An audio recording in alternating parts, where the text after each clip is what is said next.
আপনাদের দেখাচ্ছি airport museum পার্কের দৃশ্য। এখানে দেখুন পুরনো যেসব এয়ারক্রাফট গুলো ছিল আগের দিনের, যেগুলোতে করে পাইলটদের ট্রেনিং দেওয়া হতো, সেই এয়ারক্রাফট গুলো এখানে সারিবদ্ধভাবে সাজানো রয়েছে। এগুলো এখন অচল। এই অচল এয়ারক্রাফট গুলো এখানে সাজিয়ে রাখা হয়েছে দর্শকদের দেখানোর জন্য। অনেক প্রাচীন যেসব এয়ারক্রাফট গুলো, এখানে দেখুন PT-6 এয়ারক্রাফট, এই ধরনের এয়ারক্রাফট গুলো আগের দিনের এয়ারক্রাফট গুলো দর্শকদের দেখানোর জন্য এখানে এই পার্কে এগুলো সারিবদ্ধভাবে সাজানো রয়েছে। অনেক এয়ারক্রাফট আছে, আমি যতদূর পারি আপনাদের দেখাচ্ছি। শুধু এয়ারক্রাফট নয়, আরো সবই রয়েছে এখানে।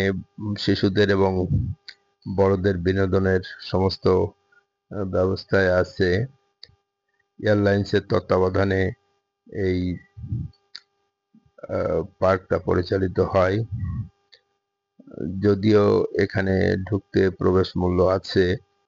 অনেক চমৎকার একটা পার্ক, আপনারা আসতে পারেন, খুবই ভালো লাগবে।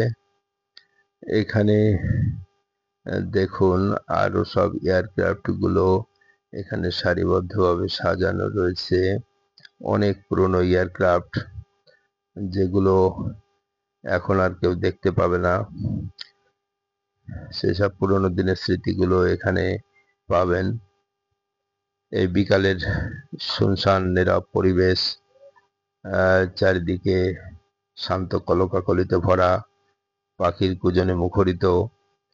এই বিকেলবেলা পার্কের মনোরম পরিবেশ খুব ভালো লাগছে। এখানে দেখতে পাচ্ছেন বাচ্চাদের খুব সুন্দর নাগরদোলা, বেশ কোয়ালিটিফুল এখানকার সমস্ত বিনোদন যন্ত্রগুলো। তো যা হোক, আপনারা দেখতে পাচ্ছেন এখানে একটা অনেক পুরনো এয়ারক্রাফট। অনেক দর্শনীয় কিছু বিষয় এখানে পাবেন। খুব চমৎকার পার্কটি, আমার খুব ভালো লাগে পার্কটিতে আসলে। এখানে দেখুন বাচ্চাদের বিনোদনের জন্য কয়েকটা দোয়েল পাখি তৈরি করা হয়েছে। এগুলো লোহার তৈরি। একটা ময়ূর আছে, এর মধ্যে বাচ্চারা ঢুকে খেলা করতে পারে। পেছনে রয়েছে একটা খাল, এই খালে বোটিং করা হয়। আপনাদের দেখাচ্ছি এবার, চলুন তাহলে আমরা খালের দৃশ্যটা দেখি। এখানে দেখুন সবাই বোটিং করার জন্য বোটে বসে আছে। পার্কের দৃশ্যগুলো সত্যি খুব মনোরম, খুব চমৎকার একটা পার্ক। পাশেই যশোর এয়ারপোর্ট। এখানে দেখুন মিসাইল, অনেক পুরনো মিসাইলের একটা দৃশ্য, পুরনো একটা মিসাইল সংরক্ষণ করা হয়েছে।